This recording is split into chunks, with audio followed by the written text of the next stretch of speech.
In addition, there's going to be a taxiway improvements. There's going to be air cargo is going to have to move in order to make way for the 19 gates. So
Good evening, everyone. Welcome to the Kent City Council meeting for July 7th, 2026. If you would all please rise and join me in the flag salute.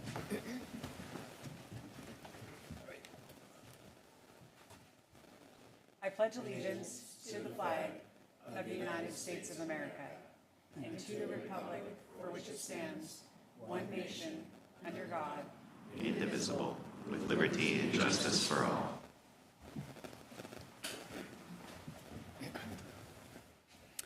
All right. Kim, could you please call the roll? Yes. Mayor Ralph, Here. Council President Kaur, Councilmember Boyce, Here. Councilmember Boyd, Here. Councilmember Larmer, Here. Councilmember Michaud, Here. Councilmember Shoker, Here. Councilmember Troutner. Here. Thank you. Thank you, Kim.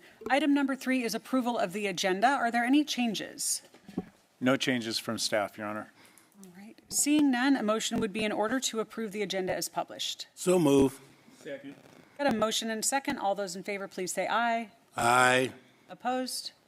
Motion carries 6-0, and the agenda stands as published. We will move right into public communications, starting out with public recognition. We have several items on the agenda this evening. The first one is our July 2026 Employee of the Month. So every month here at the City of Kent, employees get together, and there's a nomination process to nominate one of their coworkers to be our Employee of the Month.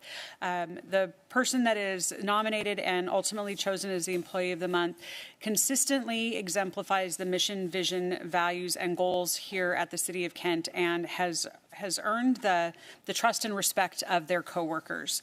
I am very, very pleased to announce that our July 2026 Employee of the Month is Chris Ward. He's joining us here this evening. Chris was first hired by the City of Kent on June 1st, 1994 as a corrections officer. He was promoted into his current position as a corrections sergeant on June 1st, 2021. That date's important. I'm going to tell a little bit of his story and we'll get right back to that. This position is the first line supervisor of the corrections officer in the performance of their duties. This position supervises activities on an assigned work shift within the corrections facilities, and those activities will include but are not limited to implementation of division policies to ensure the safety, security, control, and well-being of inmates and the preservation of the rights of the incarcerated. Work is normally performed in accordance with established plans, policies, and procedures, and with considerable judgment and latitude required in addressing emergency situations and directing assigned correction officers. Chris was nominated because he has been a valued employee of the City of Kent Corrections Facility for nearly 30 years. Throughout his employment, he has consistently demonstrated a positive, can-do attitude and regularly goes above and beyond to support his coworkers and fellow employees. He was first promoted to the Corrections Sergeant in 2017. During the COVID-19 pandemic, due to layoffs, budget cuts, and position restructuring at the City of Kent Corrections Facility and citywide, Chris was returned to the position of a corrections officer from a sergeant. Despite this difficult situation, he maintained his positive attitude and continued to demonstrate professionalism and dedication. In 2021, he was again promoted to corrections sergeant. Working in one of the most challenging environments within the City of Kent, Chris continually seeks ways to make the workplace more positive and supported for those around him. His professionalism and commitment to duty truly exemplify what it means to be a City of Kent Corrections Facility employee. Chris's professionalism and dedication make him an invaluable asset to the corrections facility, the police department, and the City of Kent as a whole. He continuously embraces our values, and we celebrate Chris Ward as our July Employee of the Month. Chris, thank you so much, and thanks for being here tonight.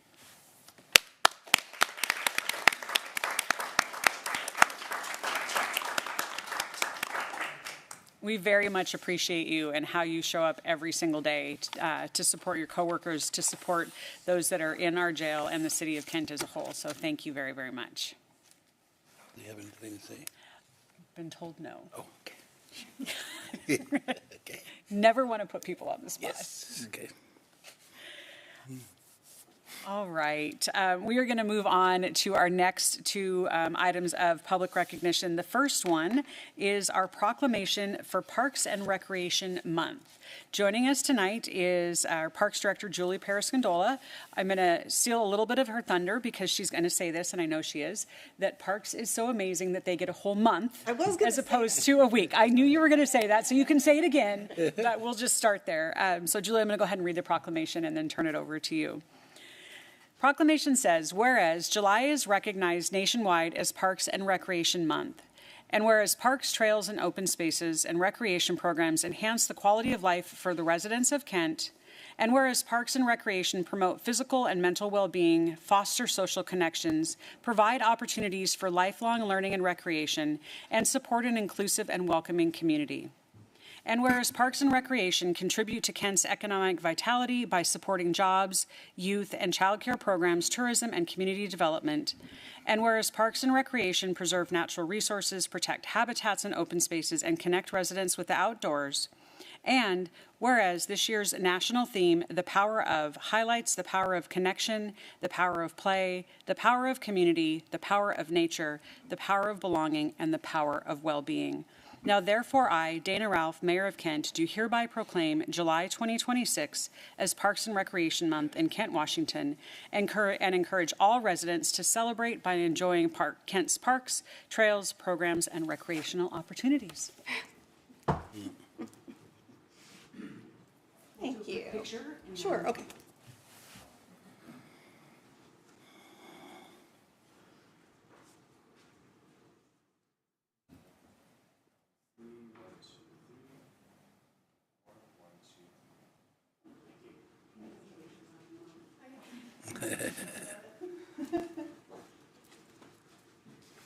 Thank you, Mayor Ralph, and thank you, council members.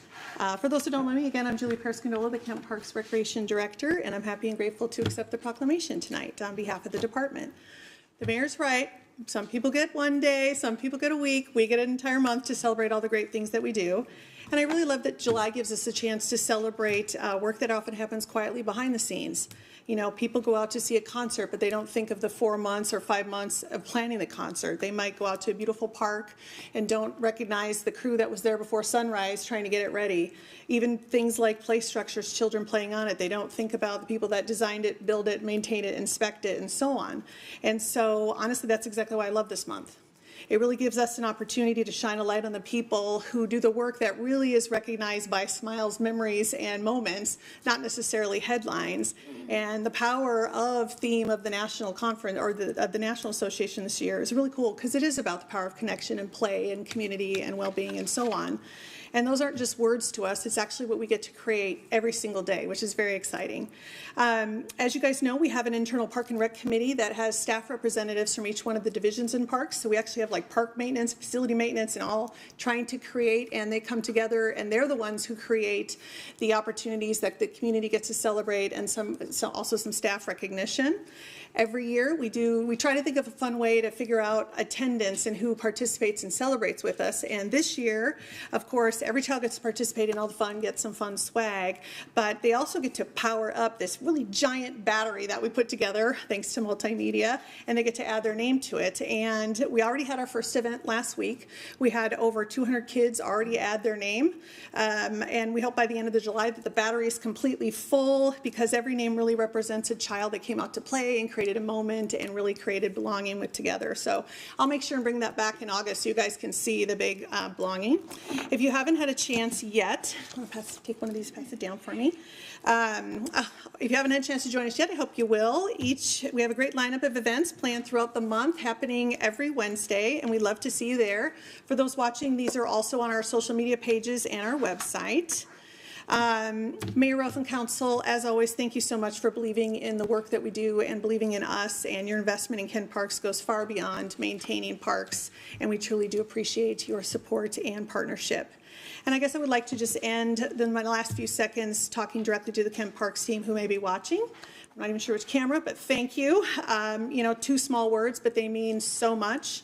Thank you to every full-time employee, part-time employee, seasonal employee, thousands of volunteers that come and serve our community through Kent Parks. It's really you all who make our department so special, and I really hope that you know how much you matter.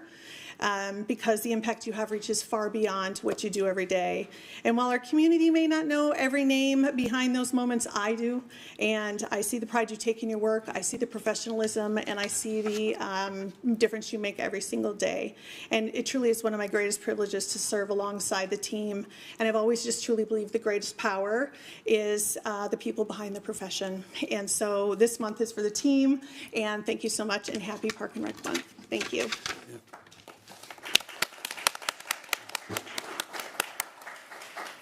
Julie, thank you so much. I'm going to pile onto the thank yous to our entire Parks team on our rec side, human service side, the operations side. I think about Parks, and I also think that it's a lot of people's firsts. It's kids' first chance to play t-ball or soccer. It's teens' first job being a referee and working, or after school, after they're done with high school and their first career as a maintenance temporary professional. Those kinds of things. That there's so many places where Parks touches people's lives, and you said it. And I don't think that we always stop and think about all of that, but it is so important to the vitality of our community. And I just want to say thank you. All right. Our next proclamation is also about building a vibrant, safe community, and I'm going to ask Sarah Halstead to join us. Council, you've seen Sarah already once this evening. Thank you for hanging out and being back. I love that. There's a wardrobe change in the middle. The next proclamation we have is for National Night Out. So proclamation says, whereas National Night Out is an annual community building campaign that promotes police community partnerships and neighborhood engagement to make our neighborhoods safer, stronger, and more connected. And whereas National Night Out is celebrated each year on the first Tuesday in August and brings neighbors, law enforcement, first responders, and community organizations together through local events and activities. And whereas the City of Kent and the Kent Police Department are committed to fostering trust, strengthening relationships, and encouraging residents to work together to help prevent crime and improve public safety. And whereas National Night Out highlights the important role residents play in building welcoming, resilient neighborhoods where people know and support one another. Now, therefore, I, Dana Ralph, Mayor of Kent, do hereby proclaim August 4th, 2026 as National Night Out in Kent, Washington, and encourage all residents to participate in National Night Out activities, connect with their neighbors and public safety personnel, and help build a safer, stronger neighborhood throughout our community.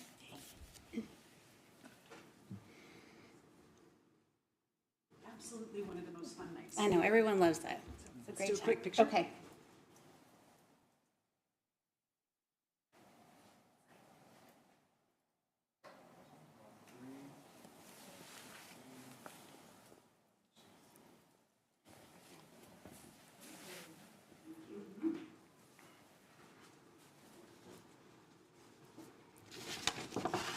Well, thank you, Mayor Ralph and Council, for having us today to celebrate National Night Out. For those of you that don't know, National Night Out is a national event. It takes place across the country, always the first Tuesday in August, so it's hard to believe we are under a month away. It's like 4th of July comes and goes, and then National Night Out is almost here. So we appreciate your support and you visiting with us every year. In Kent, a lot of communities do one big event in a park, or they have people come to them. In Kent, we choose to go to the neighborhoods, because that really what National Night Out is about, is building neighbors, building neighborhoods, community, getting to know neighbors, getting to know each other, because it is a proven crime prevention strategy. So, so far this year, we have 45 neighborhood events registered. They have until July 24th to register with us. Last year, we had 62, so we are pretty good right on track. I know many of you want to know what events are registered so far, and I just thought I would share the typical barbecues, ice cream socials. There's a Nerf battle on the roster so far this year, bouncy houses, and a jam session. So nice. Neighbors are encouraged to bring their instruments and voices, and we'll see what happens with that. Again, neighborhoods have until July 24th to register with us, and the value for neighborhoods to register with us is that we will send you teams of visitors made up of city council members, Mayor Ralph, police officers, and fire, as well as other city staff, and then we also put together bags of giveaways for the neighbors to share with their neighbors that are participating in National Night Out. You can register by going to kentwa.gov/NNO. And help us. Again, last year we were 6th in the nation for National Night Out as far as awards go for populations of our city size. And every year we try to do a little bit better. So it takes all of us. So we just encourage you, if you're watching, please register and reach out if you have any questions. Thank you for this. No, thank you so much. I was out at the Hillcrest neighborhood last week for a Drinks in the Driveway event. They are one of our new neighborhood councils, and they are also signed up to be one of our newest National Night Out neighborhoods. So they were very, very excited, and we walked through all of the possibilities, some of the things you mentioned, and I know that there's going to be all kinds of fantastic events happening around the community. Yes. So thank you. Thank you so much.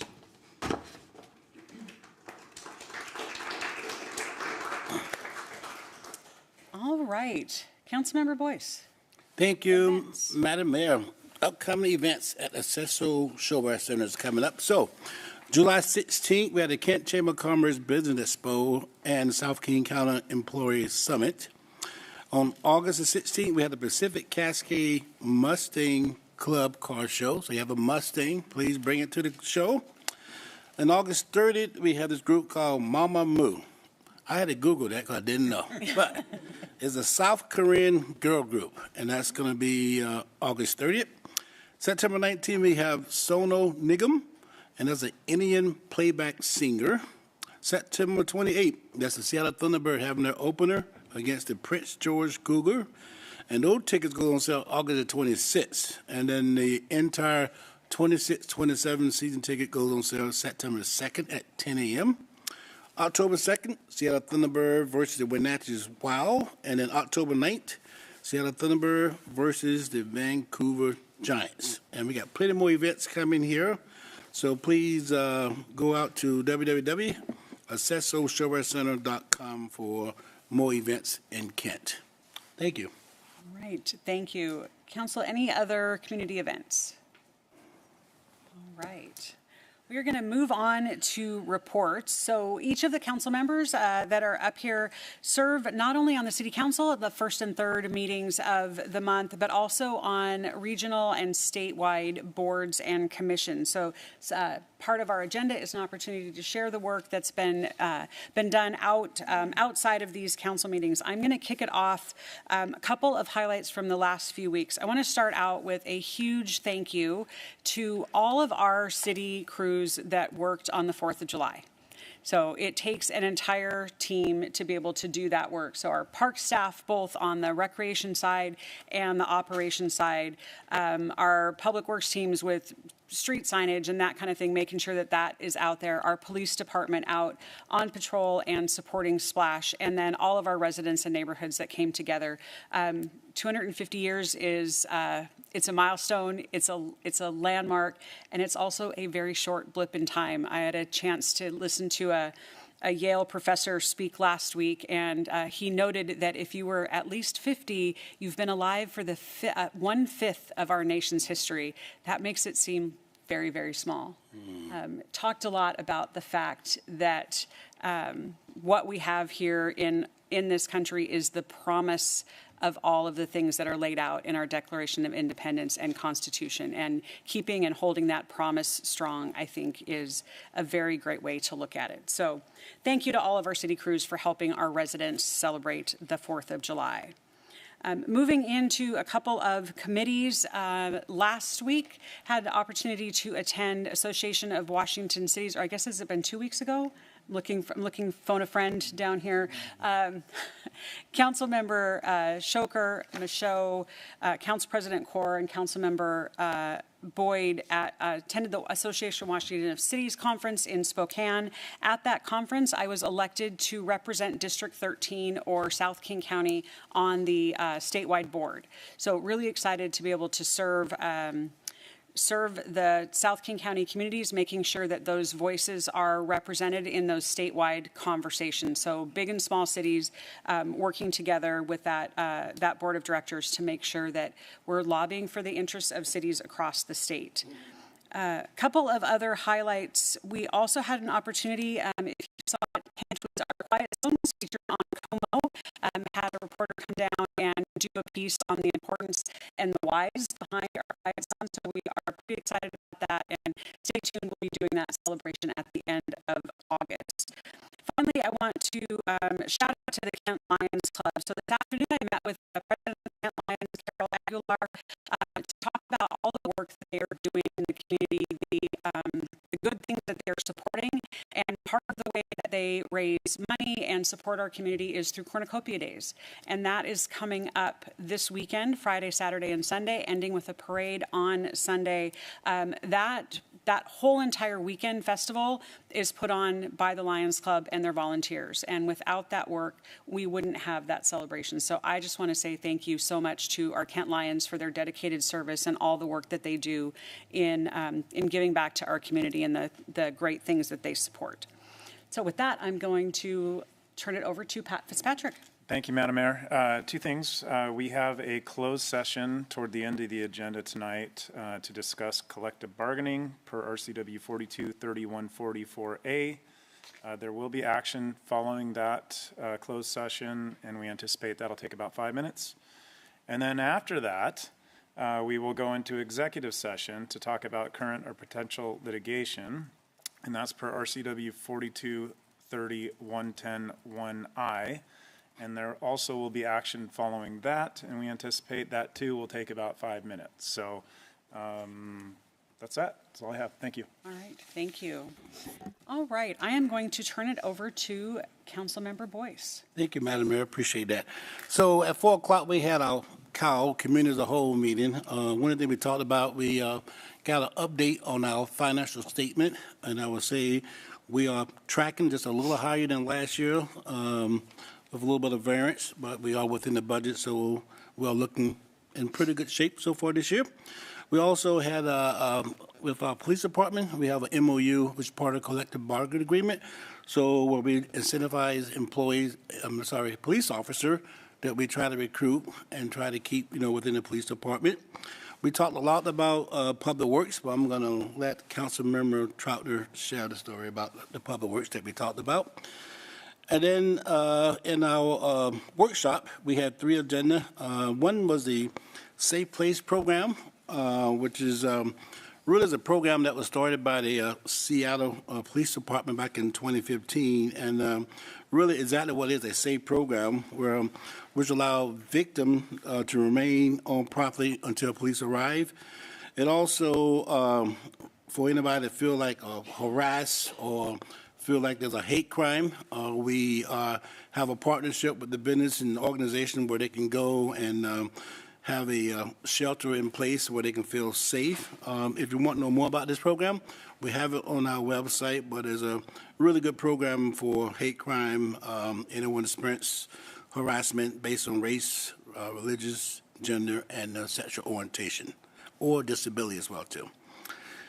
Then after that, we have what we call our Equity Safe program that's run by our manager, Urel. And really, this was started quite some time ago. I'm just going to really take a moment and really just talk about the goals of this program. I'm just going to take a moment to read about it. It said the city of Kent is committed to building an inclusive and well-informed community by working for improved communication about the city's service in a manner that culturally relevant and equitable. The city of Kent is committed to provide a culturally relevant service and information in multiple language. The city of Kent is recruited and retained talented workforce that is increasingly reflective of the community we serve in across all positions from frontline staff, advisory board, and commission to executive leadership. And the city of Kent will provide an anti-racist and culturally relevant training along with other topics to foster constructive communication and broader engagement. And last but not least, the city of Kent engages in relationship building through ongoing dialogue, outreach, and inclusive center racial equity in our approach. So this is what our focus is around the safe, equity, and strategic plan. If you want more information about this here, please visit our website. There's a lot of information about that as well, too. And then last but not least, we have the Valley Independent Investigating Team. Look at my notes here. Really, the team consists of all the ones that rented into this group together for the city, and they go and they engage and get into what happened. Really, any harm or acts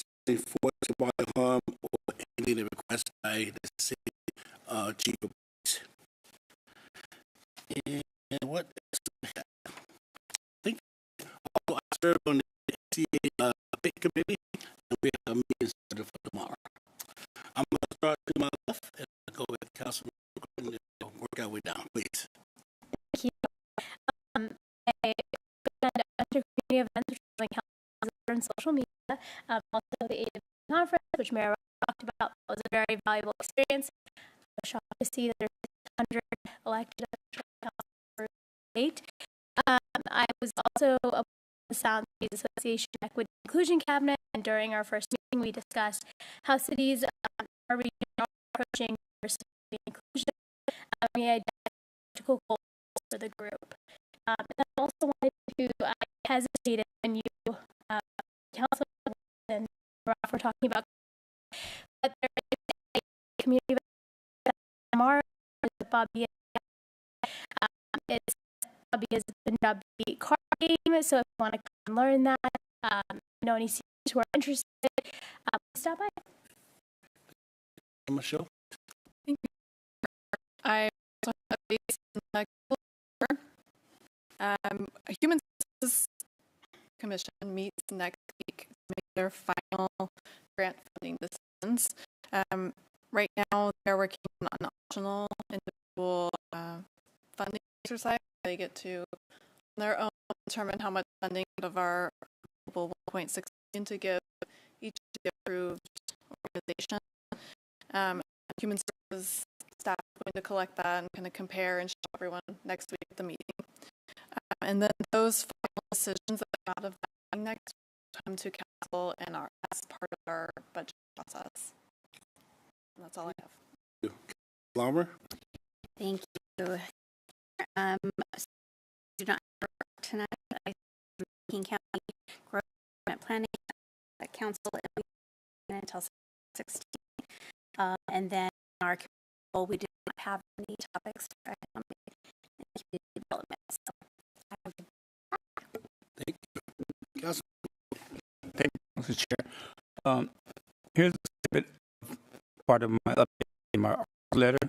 I sit on the hazardous waste management program, and last week we had a discussion on proposal 2889 justice. Right now, we're rising and increasing the cost, the growing financial pressure, and without adjustment, our production of sustaining current services. So right now, the MCC board will supposed to be having next week discussing on the terms, how much we're planning on raising the rates, stay within the digits. So I will have our next council on the subject. Councilmember Thank you, Councilmember Boyce. We had committee of the whole earlier this evening. I am subject matter chair for public works. It was about public works today. We've seen some important work down on South 250 Street.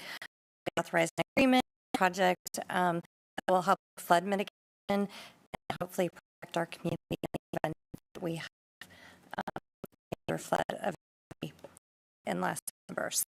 Good work there. We also submitted a project for the Transportation Improvement Board grant opportunity. We're always very lucky with those, so I'm hopeful that we will be able to bring them back to council in the near future. I am on the Regional Transit Committee. I also sit on the Puget Sound Regional Fire Governance Board, and both those meetings will be July 15th. And lastly, I will end with happy early birthday, Madam Mayor. Thank you. Okay, there you go. All right. Thank you, everyone. We are going to move on, not have a public hearing this evening, but we do have public comment. Public comment period is your opportunity to speak to the City Council and the Mayor on issues that relate to the City of Kent or agenda items the Council will consider. This is not an open public forum, and comments that do not relate to the business of the City of Kent are not permitted. The state of Washington strictly using this public opportunity for political campaign purposes, including to support or oppose a ballot measure or any candidate for public office. Speakers may not give political campaign speeches, but must instead speak concerning matters of the City Council's agenda or matters concerning general business of the City of Kent. Further, in providing public comment, speakers must address the Mayor and Council as a whole. Remarks intended to target an individual on the dais are not permitted. And finally, please note that the public comment opportunity is for you to provide information to the mayor and council that you would like for us to consider, but we will not be able to answer questions during the meeting itself. Kim will go ahead and call the speakers. I will, if you could come up to the podium, state your name of residence, state your name and city of residence for the record, and then we will put the 3-minute timer up on the screen. The first speaker is Cal McGinn, followed by Ben Huff, followed by Barbara Clements. Good evening, Mayor and council members. My name is Cal McGinn, and I'm a Kent resident. Thank you for the opportunity to speak. I'm here tonight to ask you to end the city's use of Flock automated license plate readers and to remove these cameras from our community. I understand why these systems are appealing. They promise another investigative tool and the possibility of solving crimes more quickly. However, not every tool which can help law enforcement is appropriate for a free society. The fundamental problem with Flock is that it records the movements of everyone, not just people suspected of committing crimes. It treats the daily travel of ordinary, innocent people as information to be collected, stored, and searched. Our neighboring city of Renton recently suspended its Flock program after residents raised concerns and council members questioned the privacy implications. I believe that demonstrates these concerns are serious and deserve thoughtful consideration. History shows that surveillance powers rarely become smaller over time. Databases expand, access expands, and technology improves.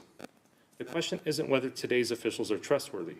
It's whether we should create a surveillance system which future governments can inherit and expand. Privacy is not an obstacle to public safety. It is one of the foundations of a free society, and we should not normalize the routine collection of innocent people's movements by their own government. I respectfully ask you to remove the Flock cameras from Kent and affirm that suspicionless mass surveillance has no place in our community. Thank you. Thank you. Next speaker is Ben Huff, followed by Barbara Clements.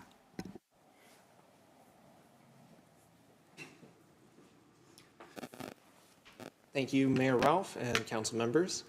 My name is Ben Huff, and I live in the city of Kent, and I am also a current employee of the Kent School District. First of all, I want to thank you for the work that you do for our community. It is greatly appreciated, the effort that you put in. However, it would be remiss of me to not express my concerns regarding the current state of our school district. As a former library paraeducator, with the increasing focus on digital equity and in the face of a national literacy crisis that has been reported upon by multiple media sources, it would be counterintuitive to consider the removal of employees that are essential for the protection of our students in terms of analog and digital literacy. Currently, we are in a situation where we are increasingly focusing our financial and labor powers on the integration of digital tools, as well as trying to protect the needs of our students. And with the lack of access that is provided when we remove the very employees that support that, I find it counterintuitive to continue such a system. We need to be sure that our students are prepared for a future where technology is greater integrated into our systems and our community. Without those protections with people who are very specifically designed to protect those and provide those services to our students, I find it that our students will not be prepared for such a future. Thank you. Thank you. Our next speaker is Barbara Clements, followed by Cynthia Reyes.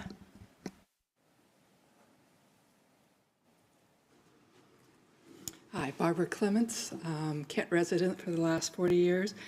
I'm back again to speak on Flock and to request an open, interactive public hearing on this issue.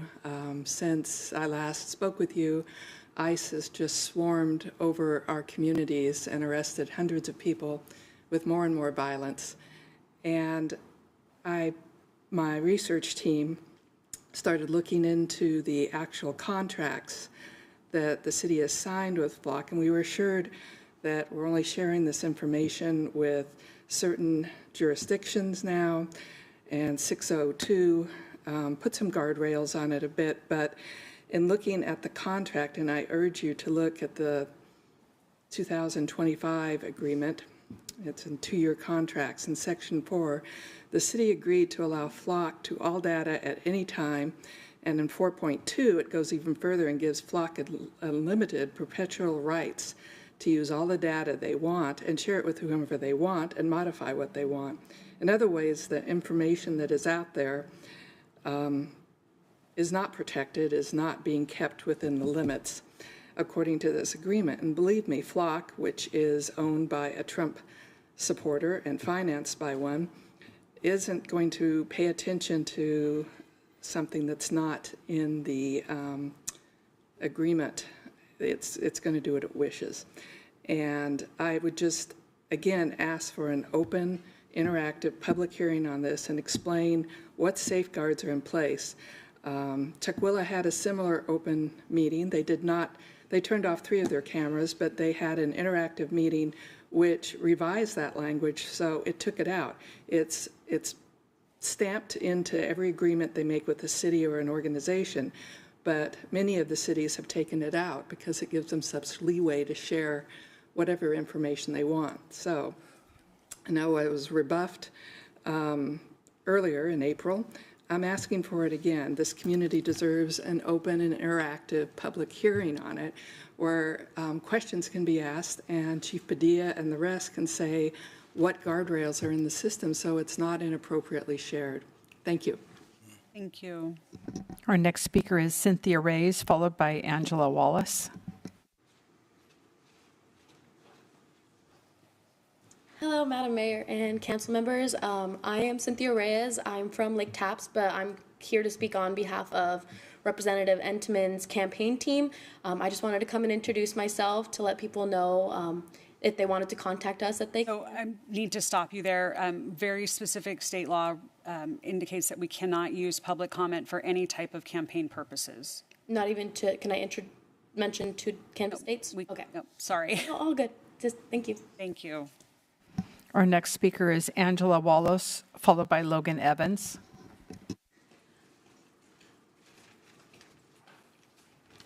Evening. My name is Angela. I am from Kent, born and raised in Washington, and this is my first time ever coming to a city council meeting, so it's a little nerve-wracking, but I felt like this was really important. And I'm wondering, what are data centers doing to protect the communities that they're moving into? Federal officials have been signing executive orders to streamline the permitting process for large-scale data centers.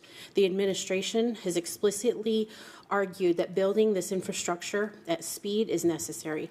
Lawmakers have claimed that efforts to slow down U.S. data center production are actively being influenced by foreign adversaries, which I disagree with. Officials are telling the people that data centers will keep driving improvements in our country. But who is actually benefiting from these improvements? Not the communities that they move into, but the billionaires that are investing in them. They don't see the people that live here and rely on these resources to live every day.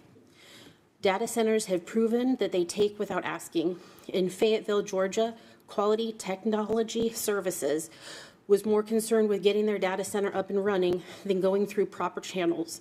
QTS didn't wait for the city to convert to smart meters before taking 30 million gallons of water. Officials were only alerted when residents started complaining about the lack of water pressure. During the county's investigation, it was discovered that 2 industrial scale hookups had been connected. One was installed without the utility's knowledge. The other was not linked to Quality Technology Services. In Cheyenne, Wyoming, Meta's AI data center was caught infecting the town's reclaimed water system with a rare bacteria that was discovered by the city officials during a routine testing. Data center noise is primarily a 24/7 low-frequency hum or drone caused by giant air handlers, air-cooled chillers, and diesel backup generators. Because this low-frequency sound penetrates walls and travels long distances, it evades traditional decibel limits, leading to chronic sleep deprivation, ear pressure, and stresses nearby wildlife, including our livestock. Seattle and Renton have already implemented emergency moratoriums to protect the frequencies of threats. Please choose to protect our community by banning any more data centers. Thank you. The next speaker is Logan Evans.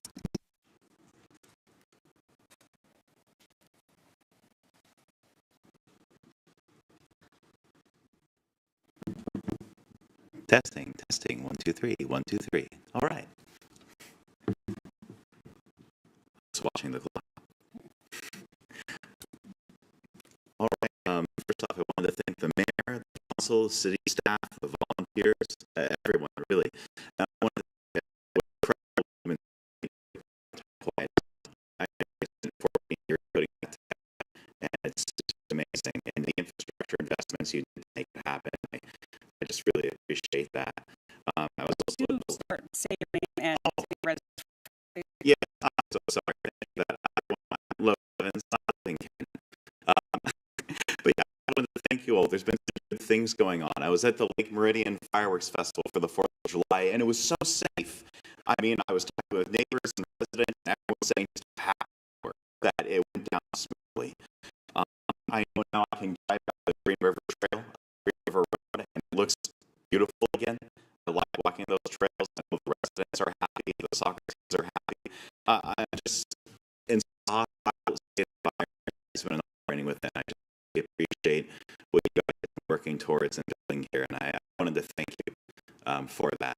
I know I believe in criticism, critique, improving things, but I think it's also important to recognize when things are well done and when our public servants, our representatives are really doing their part to make things happen. So again, thank you so much, and thank you for your time. I hope you guys have a wonderful evening.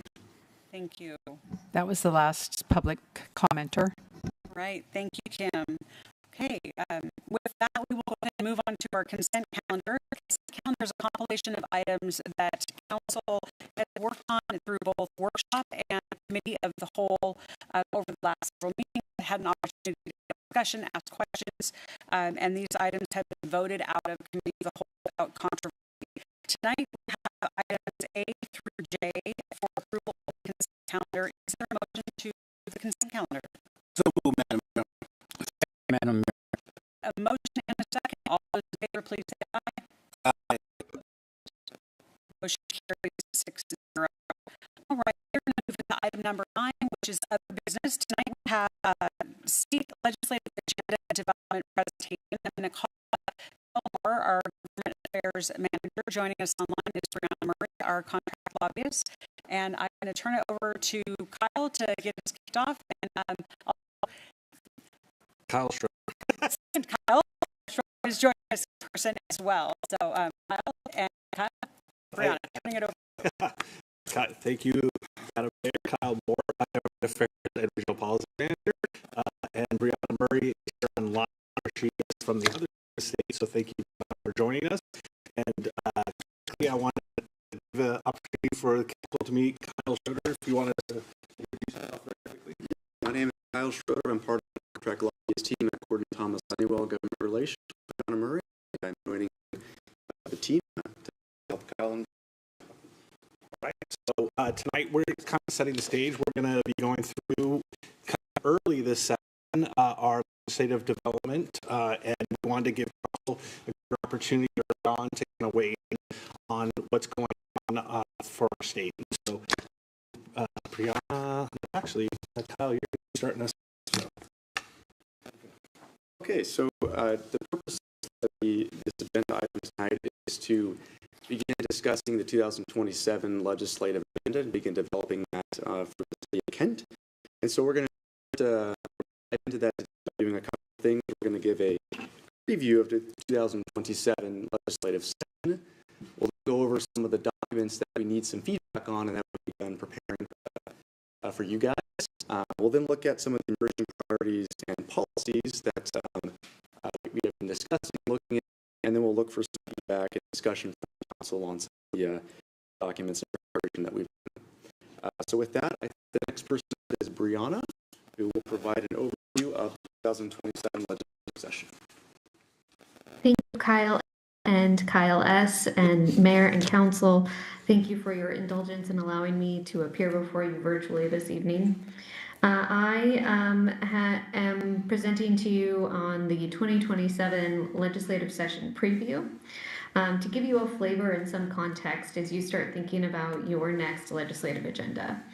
As you might recall, the legislature operates on 2-year cycles, and the 2027 session will be kicking off at the beginning of that 2-year biennium. The first year of the legislative biennium is always considered to be a long legislative session, so it will last 105 days. It will kick off the second Monday in January and run those 105 consecutive calendar days. The legislature's primary task in a long legislative session, the first year of the biennium, is to develop biennial budgets. And we'll get into a little bit more around the budget dynamic on a subsequent slide.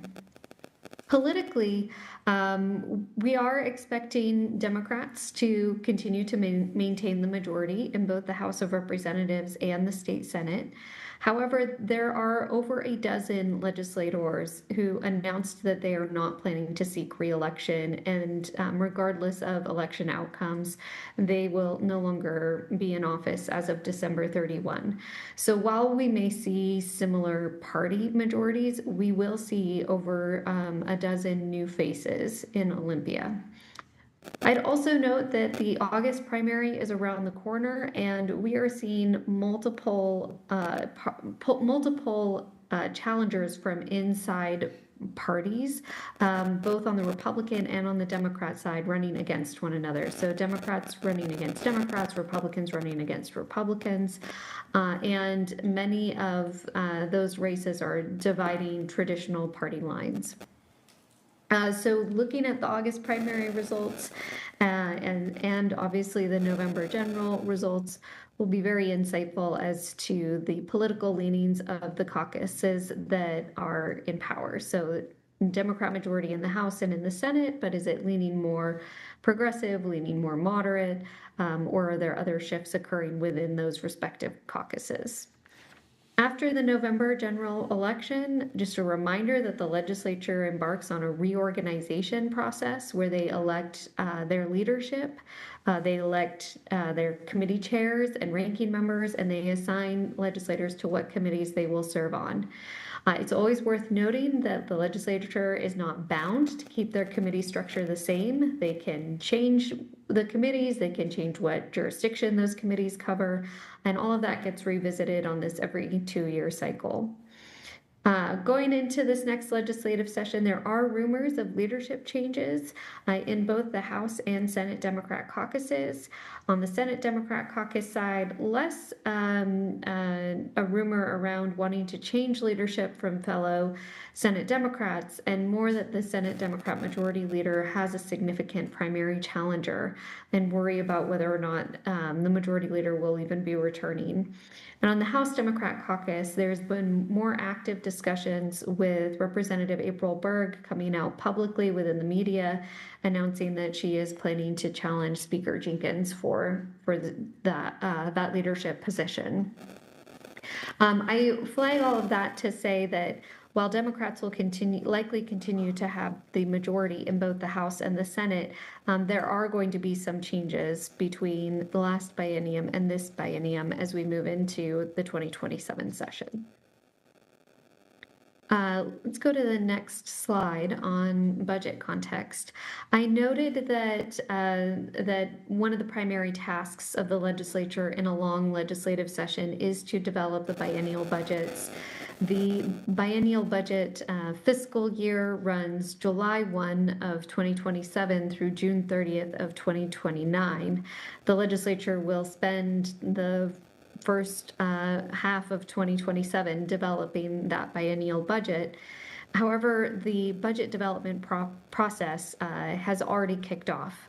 The budget process starts with the Office of Financial Management, which is the governor's budget office, asking state agencies for their feedback on the development of the state's budgets.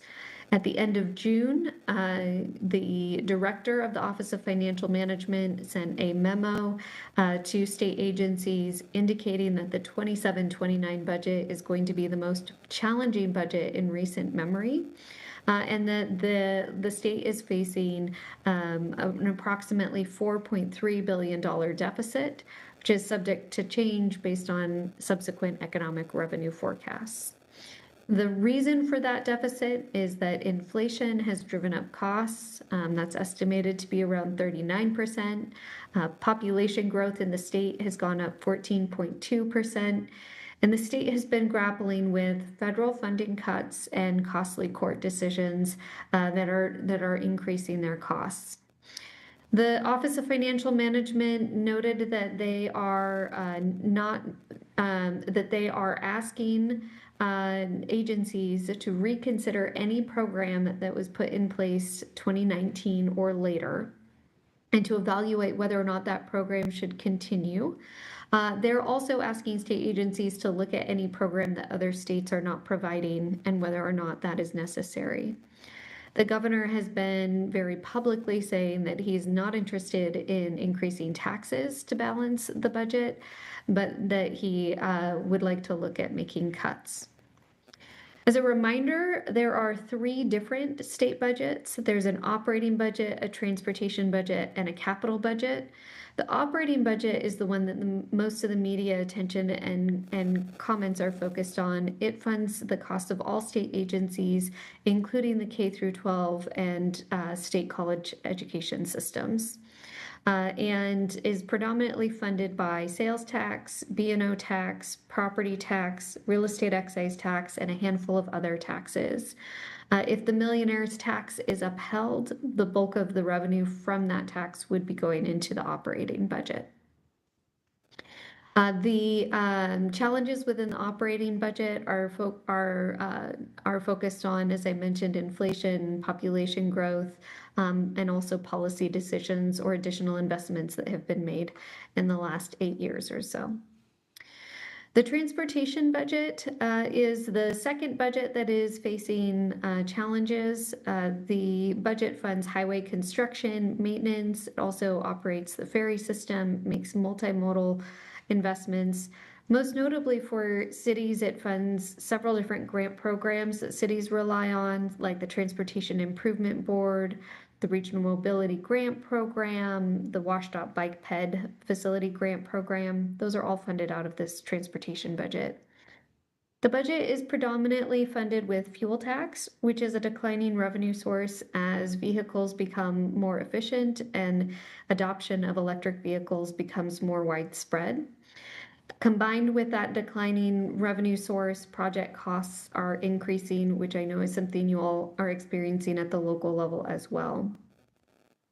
The legislature is likely to have a very robust discussion this next session on how best to replace the fuel tax as a declining revenue source or augment it. I hesitate to use the word replace because we're not certain that the fuel tax would go away, but it is likely that we will see another transportation-oriented tax or fee designed to fund this budget. There are 2 concepts that are being discussed. One is a road usage charge, which aims to charge individuals a fee based on the vehicle miles that are traveled by a driver. And the second is a highway use fee, which would be a vehicle registration fee based on miles per gallon a vehicle gets based on the manufacturer's label. The third budget is the capital budget. It is the most stable of the 3 budgets, and it funds construction of state and local facilities. It's primarily funded with bonds that a percentage of the operating budget are dedicated to paying back. And it is, as I mentioned, the most stable budget and continues to be developed in a bipartisan fashion. That may change if Democrats get a supermajority in both chambers, but as of now, it continues to be developed in a bipartisan fashion. The budget context, I think, is important as you start thinking about how best to line up fiscal requests for the legislature. And I think that dovetails nicely into the two types of legislative documents that we've historically organized our advocacy between. When we're working with the legislature, there's always a challenge on how to remain focused while also being able to respond to the dozens, if not hundreds, of different bills that get introduced that have an impact on city business. We've been able to manage that balance by organizing our advocacy and policy priorities in two different documents. The first document being a legislative priority document that outlines our very most top 3 to 5 high priority items where we're going to ask our local legislators to focus the bulk of their time and energy, and where we as your advocacy team will focus our time and energy. These top 3 to 5 items should include any specific funding requests that the city wants to advance. And I would just note that funding requests that are going to be most well received or most achievable this session will be in the capital and perhaps the transportation budgets, not within the operating budget. The second document is a document of policy statements. It lists the various policy areas that impact city business, where we may see legislation introduced or where we know other partners are introducing legislation and we want to be supportive as part of a coalition. The purpose of the policy statements is for us to be able to timely engage on issues without having to go through a lengthy process to get direction on each bill as it's introduced. We can get that direction from you all more proactively and be able to respond real time in expressing support or concerns. So we use those two documents. Your packet materials should include the prior year's legislative priorities and policy statements. For the legislative priorities, we start from scratch every 2 years in developing those legislative priorities. Sometimes they carry over and build on previous year's efforts, which you'll see is the case this year. But for the most part, every year we relook at what those top 3 to 5 items would be. Whereas the policy statement document is more of a long-standing document that carries over from year to year that we make modifications to, and it helps us keep track of issues where we've weighed in on previous years that we may want to weigh in on future years. So the modifications to the policy statements tend to look a bit more like track changes to the existing document, whereas the legislative priorities tend to look a bit more like drafting from scratch. We are just kicking off the development of those 2027 legislative priorities, and I'm going to turn it over to Kyle Moore to review some of the items that we are contemplating including on those draft documents. Kyle? Yeah, thanks, Brianna. Yeah, so we were looking at what are the emerging issues, what are we hearing from our local elected officials at the state level, and as a city, what are the biggest things affecting us as a city. And so I'll take you through a few of these. Administrative Services Building, obviously next year we're moving into the Administrative Services Building. We want to be a green building to the best of our possibilities, really try to make it a sustainable building and be an example for the rest of the Kent Valley. And so we're looking to put some type of solar array on top of the building, possibly in the parking lot, to try to capture that energy. You're hearing more and more about energy bills and the rising cost of energy. And so how can we be a solution to that? And by looking at that, looking at energy capturing systems, looking at any way that we can be a great example and use us as an example for the rest of the buildings, the manufacturing buildings and warehousing and logistic buildings in the Kent Valley. And so that is one of the things we're looking at. Also fiscal sustainability. So one of the things, the millionaire's tax, which Brianna addressed, one of the things is as it's currently written, it can cost cities starting year one, $200 million in lost revenues, year one, which will only go up. It's a loss of sales tax revenue, which as you saw at the state is 48% of what goes to them. it will have a huge effect on cities, especially the larger the city, the more the effect is. So Kent will be significantly affected by that. There was a language put in the millionaire's tax that says there's an intent to have a local fund to help cities, but no money was allocated toward that. You may hear differently, but I've read that millionaire's tax multiple times. There's no money dedicated to helping cities.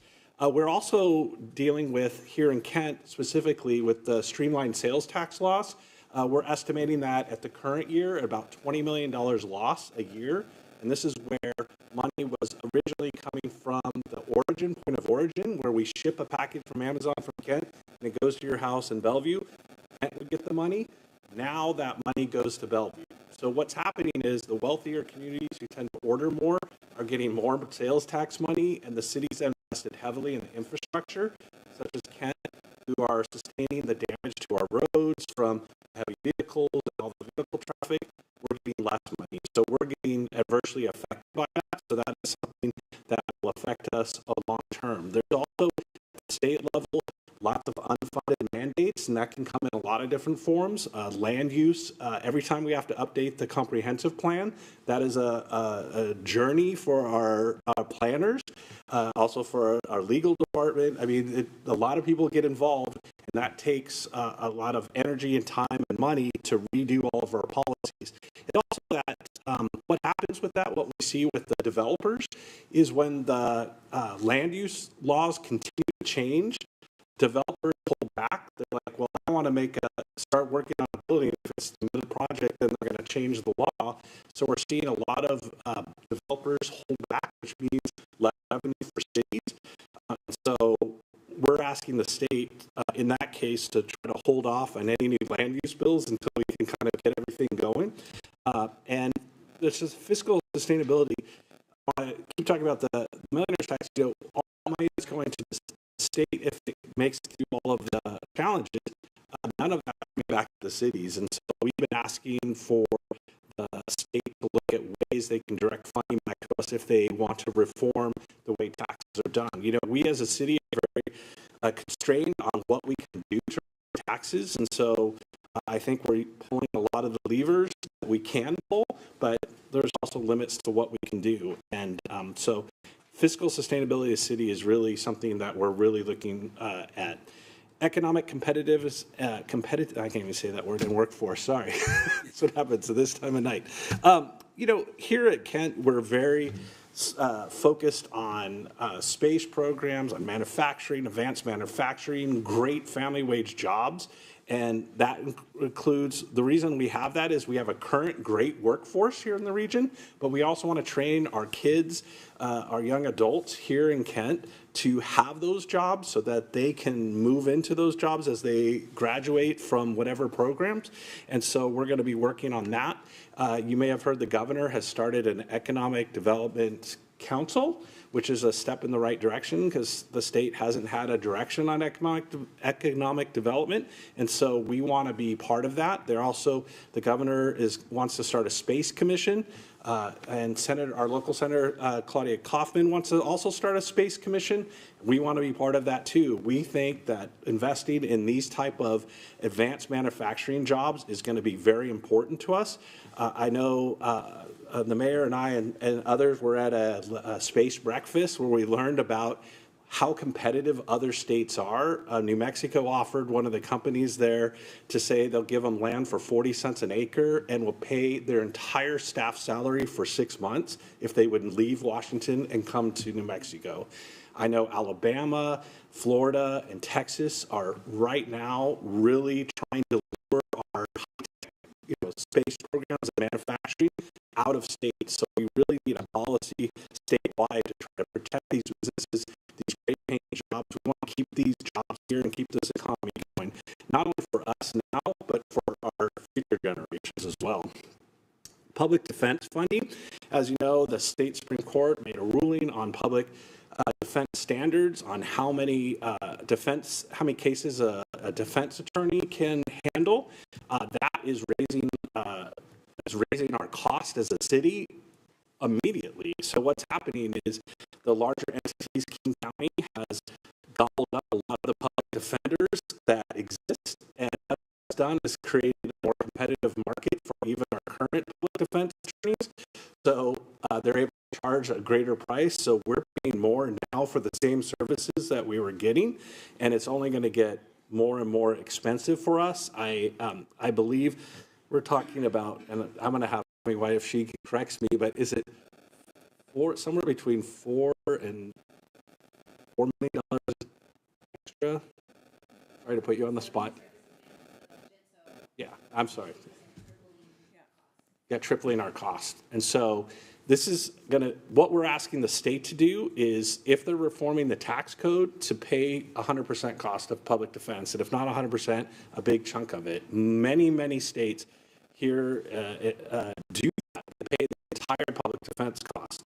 It's actually a rarity that cities are paying up cost for it. So that's one of the things we're looking at. And liability reform. This is a huge one. We are seeing large-scale verdicts against cities and municipalities, against the state, against the counties. You heard Brianna talk about it in her when she was talking about the state budget, and we're looking to limit those liabilities against government agencies. We think if we're liable, we should pay whatever our liability is, but there's this legal term called joint and several liability, and I hope Tammy or Pat will correct me if I get it wrong, but basically, if the city's found 1% liable on something, that we could have to pay 100% of the cost plus lawyer costs, whether we are at 1% fault or not. And it can cost the city a lot of money, and that's taxpayer money leaving the city, not going to parks, not going to roads, not going to programs. So there were several bills during the last legislative session that would increase liability for cities, and we worked very hard to make sure those bills didn't get across the finish line, because we can't afford it as a city to have that money leave our city and not go to our residents and such. So for our policy document, this is I used to call it the back page document. These are a few of the items we're looking at. Law enforcement funding, obviously 2015, we were the first city in the state. And thanks to Chief Padilla, who's not here tonight, and the command staff and the legal department, Tammy and the legal department, we were able to cross the line and be the first city in the state. And thank you, council, for passing 2015, that we were able to get that 0.01%. Thank you. Yes, I'm going to get it right eventually, of our sales tax. Plus, we were the first of 2 cities to get the grant funding from the state for programs. And so we're going to be looking at, we're hearing that they want to reopen this because a lot of cities are having a hard time getting across the finish line. A lot of cities are calling our police department, like, how did you get across the finish line?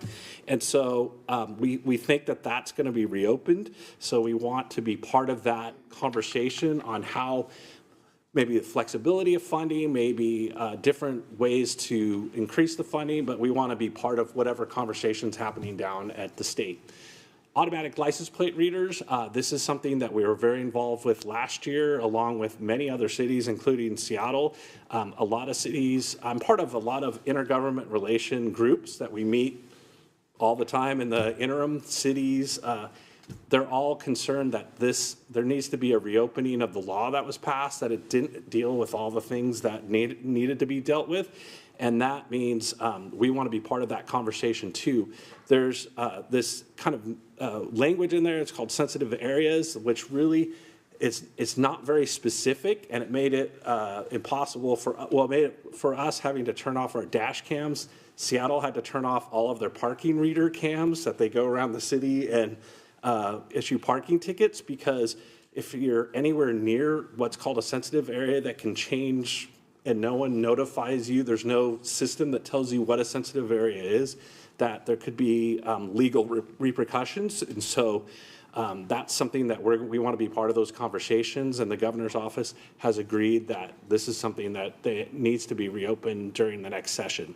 224th Corridor, this is something that we were originally funded for 25-26 funding, and it was pushed to 27-29 funding.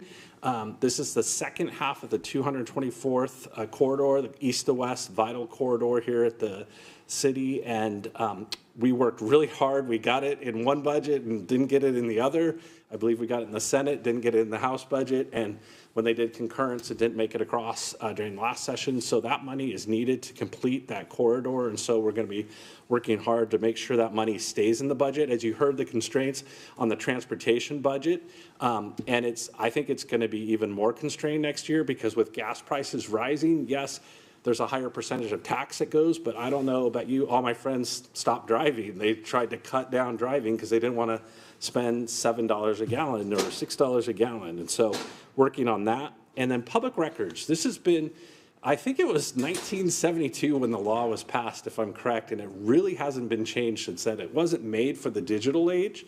And one of the things we're hearing from our clerk's department is a lot of YouTubers are very vocal in saying they want 50 body cam videos, and then putting in these large scale requests. It requires huge redactions, and then they pay a deposit, or maybe sometimes they don't pay a deposit, and then they're like, oh, well, maybe I only want 2 of them because I don't want to pay all the money. So it's creating a huge burden of work for our clerks. It's not the public benefit that the Public Disclosure Act was first invented for, which was the public to hear about their own community and look at transparency of government. These are people that are posting these videos on Instagram, on YouTube, and they're making huge profits off of our videos that they're paying very little for. And so that's one aspect of it. The other aspect is we're seeing people request videos of children's sexual assault cases, and they're getting the audio for that, and they're making our staff listen to these horrendous audio recordings, and we have to give them out because that's what the public disclosure law is. And so we're going to be working with our legislators to try to change that this session. Public disclosure, I will say, is a very tough law to change. There's a lot of forces that don't want it changed, but I feel like we have a really good argument on what we want changed in it, very specifics on it. And so we want to make sure we are transparent and open, but we also want to make sure we're serving the right things. And, some of those audio recordings we don't think should be out there to the public. So the other thing is, I think last year over 1,000 bills were dropped. We were monitoring, I think at one time, almost 400 of them. What happens is, as we go through the various deadlines for bills, it gets less and less, and then we have to pay more attention to certain bills. But, we're always tracking in the beginning of session a couple hundred bills, and then trying to figure out where we sit on all these bills. Will this bill make it across the finish line? And one of the things they start doing as these cutoffs come off is they start taking language from one bill and dumping it into another bill. So then you got to be ready for that. So that's kind of a lot of the things that we work on during the session.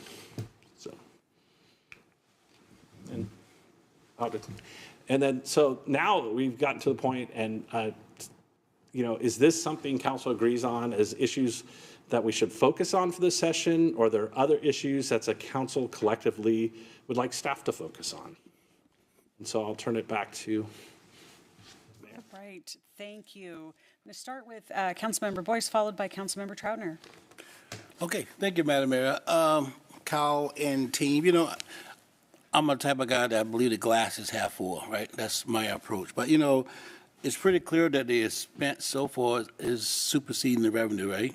The governor said no new taxes, right? So, but yet still you're asking what the city want. I mean, there's a lot of programs out there, and some of the programs are very important, and some of the people are very attached to their program, right? So the only way to do that, you have to cut expenses, which is going to be extremely tough to do. And then on top of that, we want to be able to give the city more, I would say, more money back, and it doesn't quite add up, right? And we like to get the streamlined sales tax back. It's probably not going to happen.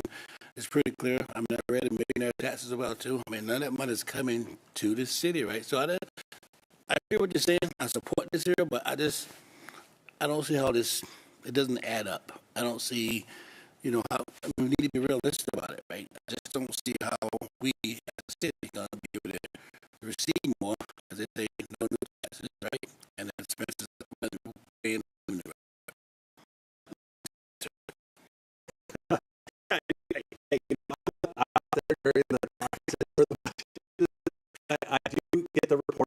Office of Financial Management. I'm there during the hearings when they discuss the budget. I know during the last session, the House leader said no cuts to anything. They were pretty adamant about that, the way that they were able to fund the budget because they were, I made $2.5 billion over last budget. And the way they did it is they rated funds. So they went in and took the LEF, which is the law enforcement and firefighter LEF 1 funds, and they swept them.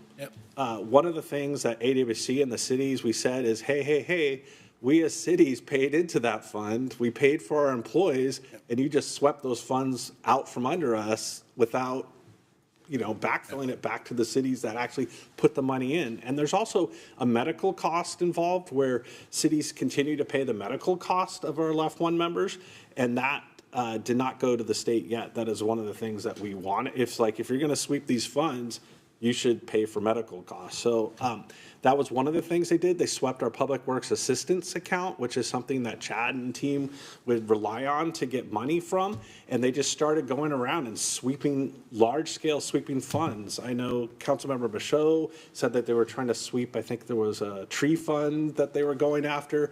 They were just trying to find funds wherever they could and just pull it in to try to bolster up the budget. But as we know, it's not sustainable to do that, to keep sweeping these funds.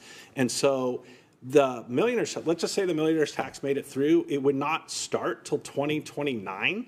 So they are still in a $4.3 billion hole for the next 2-year budget, regardless of the millionaires tax, if it goes through or not. So I don't know where they plan to get these funds for, but we as cities are saying, don't take it from us and don't take money from us and don't create more unfunded mandates to us as we're seeing declining revenue just like you are. So, thank you.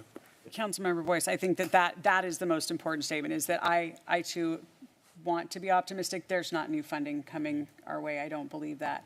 I think what we do need to continue to say very clearly and out loud is don't take any more away from us. Leave it, let us, and don't keep putting things on our plate. You think about public defense standards, and while that was done by the Supreme Court, it was in front of the legislature last session, and the ask was, please help us. In most states, that's the case. Continuing to say all of those things and making it very clear, making sure that we are all singing from the same sheet of music as we're having those conversations with the legislature, that's how we're effective. Okay. Councilmember Troutner. Thank you, Madam Mayor. I think you just said it just right. I agree with this list, and I appreciate you and Brianna and Kyle working to bring this forward to us. I'm on the AWC Legislative Committee. Thank you to Kyle you were at the meeting during the conference. We were both at the meeting at the beginning of this conversation, and then we have a meeting in a couple weeks. We are hearing this from cities across the state. A lot of these things that are on our list are priorities that they are having, and I think when you bring that voice together and everybody's on the same page, it can be more effective. But I do think a lot of these things are going to be difficult asks. But some of the other things we talk about is there are things that are not going to cost any money. It's giving us the tools and having, like looking at public records, looking at liability reform. There's some things that you can give cities the tools that is actually going to save them money in the long run. So it's also advocating for that kind of stuff. And just looking at ways to be really creative. So thank you very much. Councilmember Michaud. Thank you, Madam Mayor. Kyle and Brianna, I want to thank you for spending your time. I feel like you are the experts and you know what will work best and what has the most chance of going through. And so I will agree to this. So I just want to thank you for your work. And I think it's super important that we get other cities involved and on our side. Sometimes I talk to council members from other cities and they don't really know what's going on in this, in the state legislature. So I appreciate you doing that work to bring everyone together and advocate for our similar needs. So thank you. Council, any other comments, support for the direction that this document is heading? Any other things you'd like to focus on? Okay, so at this point, and Kyle, I don't know if there is another slide after this. With that, there we go. That is what I was going to talk about. Next steps. So yeah, next steps. We will be bringing this back before council. So this is just your first blush with this. I also will plan to meet with all the department directors to kind of hear some of their needs during this session, which is normal for us. And then we'll come back with a more completed agenda for all of you to look over and talk about and eventually approve. So. Okay. Great. Thank you. Thank you. Sorry we didn't give Kyle Schroeder a lot of time. So. Thanks for having me. Yeah. All right, that concludes our other business. Item number 10 is bids. We do not have any bids this evening. Item number... I'd like to have a personal privilege, please. Before we move into the last agenda item, Councilmember Boyce. Well, since it's your birthday, Madam Mayor, I think we all should sing happy birthday to you. It's not till Thursday. Well, we're not going to see you before your birthday. How about that? Anybody disagree with that? All right, here we go. Pat, lead us off, please. Happy birthday to you. Happy birthday to you. Happy birthday to me. Happy birthday to you. Next time, I will ask you and not Pat to lead us off, okay? Thank you. That was thoroughly embarrassing, and thank you very, very much. I appreciate that. Pat, bless you. All right. Item number 11, we have a closed session this evening relating to collective bargaining that will last 5 minutes. Council will be coming back following that closed session, and there will be action taken. The closed session, I need to ask everyone to please, that is not related to this session, to please clear council chambers. Again, we are looking at 5 minutes. It's now 8:22. By the time we start this, we'll be 5 minutes in. So 8:28 will be coming back in. Council will be taking action. Following that, there will be an executive session regarding current or potential litigation. That is also scheduled for 5 minutes.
Council has returned from the closed session related to collective bargaining. I am now going to turn it over to Carrie Endicott, our Human Resources HR Director, to provide council with a short presentation, and then there will be action.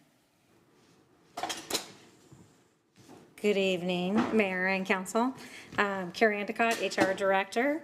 I'm pleased to present the collective bargaining agreement with Teamsters Local 117. They represent our city field operations staff. After several months of negotiation, the city and the union has reached a mutually beneficial agreement that supports our employees and the services they provide for our community. With that, I respectfully request your authorization for the mayor to sign the Teamsters Local 117 collective bargaining agreement. All right, Council, any questions for Carrie? Okay, seeing none, Councilmember Boyce, do you have a motion? Yes, I do, Madam Mayor. I'd like to make a motion. I move to authorize the mayor to sign a 3-year collective bargaining agreement with the Teamsters Local Union Number 117, effective January 1st, 2026 through December 31st, 2028. All right, we've got a motion and a second. Any discussion? Seeing none, all those in favor, please say aye. Aye. Opposed? Motion carries 6-0. Thank you. Council is now going to move into an executive session regarding current or potential litigation. We are anticipating this executive session lasts for 5 minutes. It's now 8:30, so council will be back in session at 8:35.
Right, council is coming out of an executive session regarding current or potential litigation.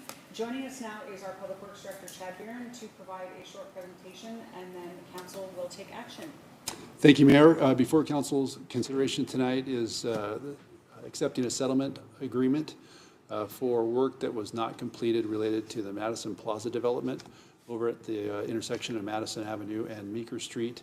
There was work required by the developer that wasn't completed, and the bonding company that guarantees the work of contractors related to development has been involved with trying to make sure that the city is whole in getting those improvements, both the existing improvements that have some punch list items related to it and the improvements that weren't constructed, completed. And so after a long back and forth with bonding company, we are recommending approval of the settlement agreement. Any questions for Chad? Seeing none, Councilmember Troutner, do you have a motion? I do. I move to authorize the mayor to sign the settlement agreement with Old Republic Surety, the amount of $463,153, subject to final terms and conditions acceptable to the Public Works Director and City Attorney. Second. We've got a motion and a second. Any discussion? Hearing none, all those in favor, please say aye. Aye. Opposed? Motion carries 6-0. Thank you. With that, we are at the bottom of our agenda for this evening. Just another quick reminder, Cornucopia Days is happening all weekend long right here in downtown Kent. Huge thank you to our Kent Lions Club for putting this event on year after year. Hope to see you out and about on Friday and Saturday and at the parade on Sunday afternoon. With that, we are adjourned. Chad.